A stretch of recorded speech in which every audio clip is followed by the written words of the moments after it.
जय गुरुदेव।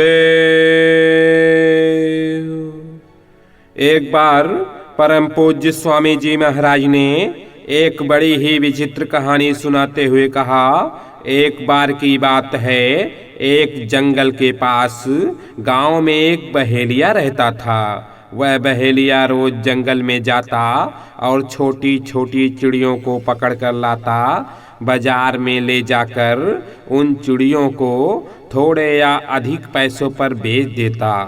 हर समय एक जैसा माहौल नहीं रहता, कभी कम आय होती, कभी अधिक आय होती, लेकिन कमोबेश उसका गृहस्थी का खर्च चल जाता था। उसका पड़ोसी उसकी इसी दिनचर्या को देखता रहता था। वह भी गरीबी में गुजर बसर कर रहा था। उसे भी एक धंधे की खोज थी जिससे घर का खर्चा चल सके। उसने अपने मन में सोचा कि यह तो अच्छा धंधा है, लागत कुछ भी नहीं, जो कुछ मिलेगा थोड़ी मेहनत ज़्यादा फायदा, इससे अच्छा और क्या हो सकता है। क्यों ना हम भी इसी धंधे को करने लगें। कहते हैं देखा देखी पाप, देखा देखी पुण्य होता है। उसने मन में निश्चय कर लिया कि मैं भी यही काम करूँगा। यही सोचकर वह जंगल में गया तो जंगल के तालाब में एक बड़ा केकड़ा नजर आया।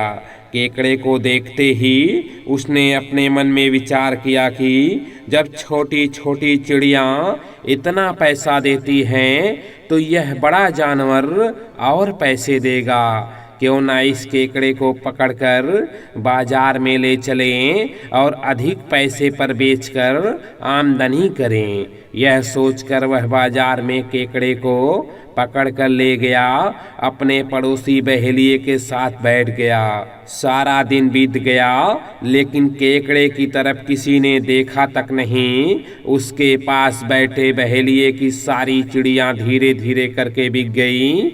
वह केकड़े को लेकर बैठा रहा, उसे किसी ने पूछा तक नहीं। जब सारा दिन निकल गया और उसके केकड़े की तरफ कोई देखा नहीं तो उसने देखा कि अंधेरा होने लगा, रात होने को आई तो उसने केकड़े पर धूल डालना शुरू कर दिया। लोगों ने पूछा कि यह क्या कर रहे हो, तो उसने जवाब दिया कि इसकी बड़प्पन पर धूल डाल रहा हूँ। छोटी छोटी चिड़ियों ने तो कुछ दे दिया किंतु इसके बड़प्पन का क्या फायदा, जो कुछ भी ना दे सका। ऐसी बड़प्पन पर धूल ही डालना चाहिए। इस कहानी को सुनाते हुए परम पूज्य स्वामी जी महाराज ने कहा कि अब ऐसा समय आ गया है कि लोग ऐसे बड़प्पन पर धूल डालेंगे। जय गुरुदेव।